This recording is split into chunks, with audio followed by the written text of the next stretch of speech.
TRE 4 के examination का form भरने की प्रक्रिया 1 सितंबर से स्टार्ट हो रही है। परीक्षा दिसंबर के लास्ट या जनवरी में, मेरा मानना है कि जनवरी 2027 में यह परीक्षा आयोजित होगी। लेकिन इंटरेस्टिंगली परीक्षा जो आयोजित होगी उसका सिलेबस अभी तक क्लियर नहीं है। इसका बड़ा कारण यह है कि आयोग और बिहार सरकार ने कहा है कि 2 स्टेजेस में यह परीक्षा आयोजित होगी, पीटी और मेंस के रूप में, जिसके लिए छात्र तैयार नहीं है और गर्दनी बाग में इस पर बड़ा आंदोलन चल रहा है।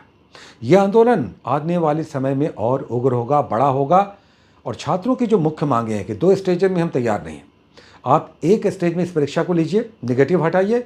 और अब एक नई बात निकल कर आई, कल जब छात्रों के नेता लीडर्स जाकर सरकार के प्रतिनिधि से मिले तो एक नया घटनाक्रम सामने आया कि यह परीक्षा जो 150 मार्क्स की होगी पीटी की, उसमें 50% क्वेश्चन चाइल्ड साइकोलॉजी से रहेगा, CDP से रहेगा। अब ये एक नई बात निकल कर आ गई। हालांकि इसके लिए अभी तक कोई नोटिफिकेशन नहीं आया है, कोई बड़ी घोषणा नहीं की गई है, लेकिन कल ये निकल कर आया कि 50% क्वेश्चन चाइल्ड साइकोलॉजी से रहेगा, पेडागोजी से रहेगा। आपको बता दें कि जो आंदोलन गर्दनी बाग में चल रहा है उसमें बड़ी मांगे ये हैं कि सिंगल फेज में ये एग्जामिनेशन तो हो ही, नेगेटिव तो हटे ही, अब ये CDP पर एक बड़ा मुद्दा निकल कर आ गया है।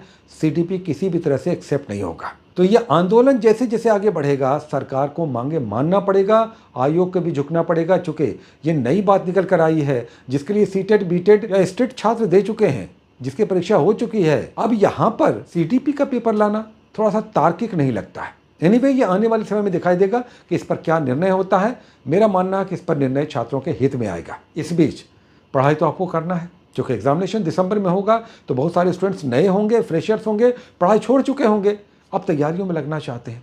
हमारी बहुत सारी छात्राएं हैं, गृहिणियां हैं, उनके पास समय का अभाव होता है, पढ़ाई में तो लगना है। समय आपके पास 3 से 4 महीना है, और इस बार जिस तरह की सीटें कम हैं और गलाकाट प्रतिस्पर्धा होगी तो अच्छे से पढ़ के जाके परीक्षा में बैठना होगा। तो क्या पढ़ाई कैसे करें? सिलेबस तो अभी तक क्लियर नहीं है।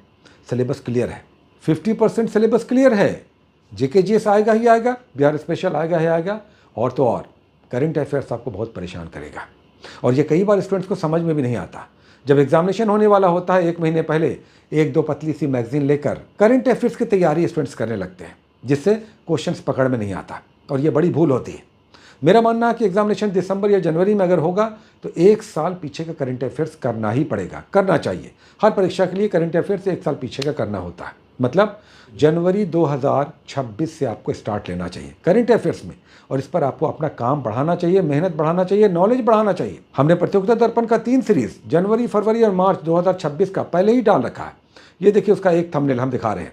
बीच में हमने रोक दिया चूंकि 72वीं BPSC का ये सब हम चला रहे थे, जिसका डेट बढ़ गया तो मार्च के बाद हमने नहीं डाला, लेकिन 3 मंथ्स का डाल दिया है। जिन लोगों ने नहीं देखा, आप जाकर जरूर देखिए, आपको पता चलेगा कि कैसे तैयारी करना है।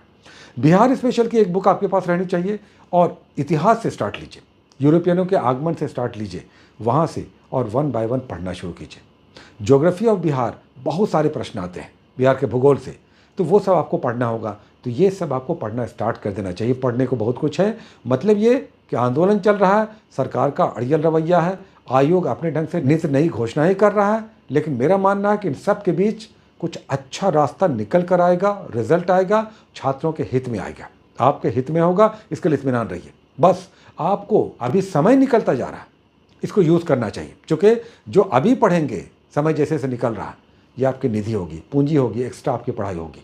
तो आपको पढ़ाई में लगना चाहिए। और पहले हमने कह दिया GK GS में स्टार्ट ले लीजिए, हिस्ट्री से स्टार्ट ले लीजिए, आसान होता है। बिहार स्पेशल पढ़िए और करंट अफेयर्स को ज़रूर रिवाइज करते चलिए, उसके कुछ कुछ खंडों को निकालते चलिए।